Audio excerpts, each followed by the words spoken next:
Hi guys, this is Pakistani Pepper. So today my video is going to be a little bit different from what I've normally been doing.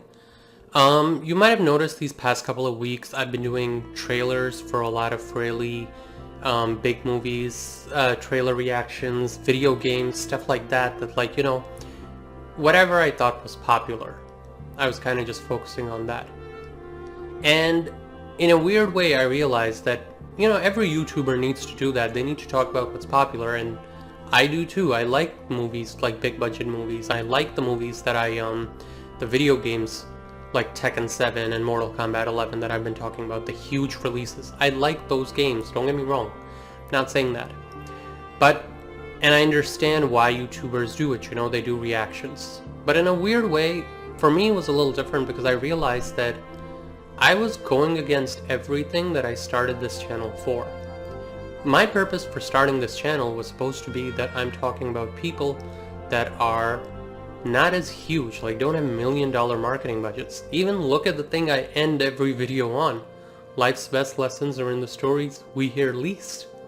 And I was talking about the stories we hear the most, and I started to ignore the stories we hear the least. So today I'm going to try and go back to my roots at the start of this channel and actually talk about 5 video games that are all strategy games, really excellent games that you probably didn't hear of because they're from smaller companies. So without further ado, here are 5 amazing indie strategy titles you need to play. At number 5 we have Battle Chef Brigade. So Battle Chef Brigade is this game where you play as this girl who's trying to be a chef, but it's not a cooking game. She's trying to be a chef in this world where basically you do combat and you fight people and there's magic, and you do it all through cooking. So you cook against your enemies and your enemies cook, and then judges decide who's better. And you don't cook by just gathering ingredients. You cook by going to the jungle in the middle of a fight, fighting animals, gathering ingredients, using like magic tornado attacks to destroy your opponents, then coming back, using those ingredients to cook in the style of like a match 3 puzzle game, and finally making the ultimate recipe and getting a higher score than your opponent.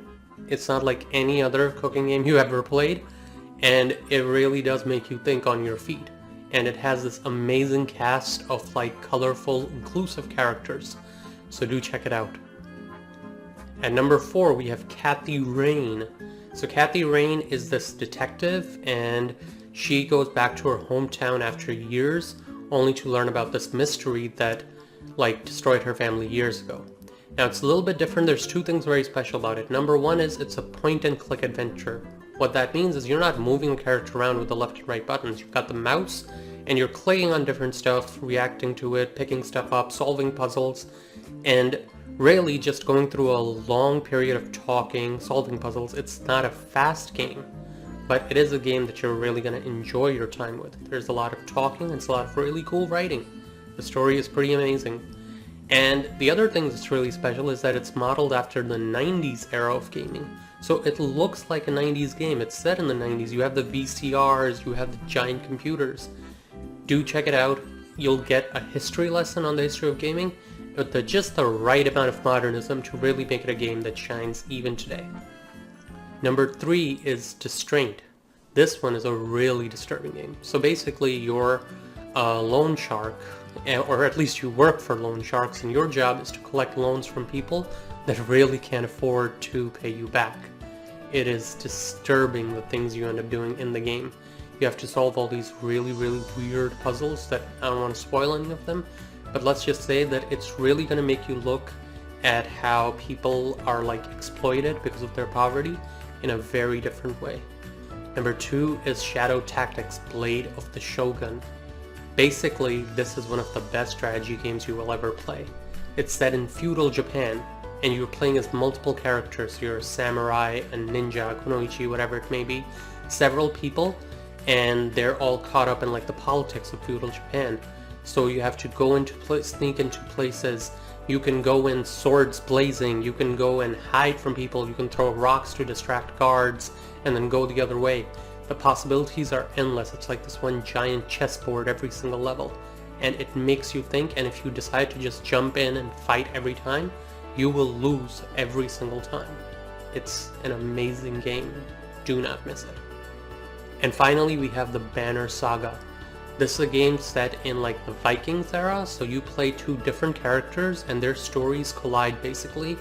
And based on the choices you make, different things happen in the story. It is an amazing game. It really, really makes you think. And I'm not normally someone who's into turn-based strategy, but that's the kind of game that turned me over basically. I decided to try strategy games because of a game like this. So do check it out. These are, again, 5 games that I really, really think that you guys will enjoy. I've played all of them and I thought they were all really, really good. And ironically, I probably would have never heard of them if I wasn't always scouring the internet for deals. So do check it out. I hope you enjoy these games, and I hope we keep finding games that we necessarily haven't heard of, because there's just something so beautiful about finding an amazing game in a game that you otherwise wouldn't have come across. This is Pakistani Pepper saying peace out, stay peppery, and don't forget, sometimes life's best lessons are in the stories we hear least. Have an awesome day, guys.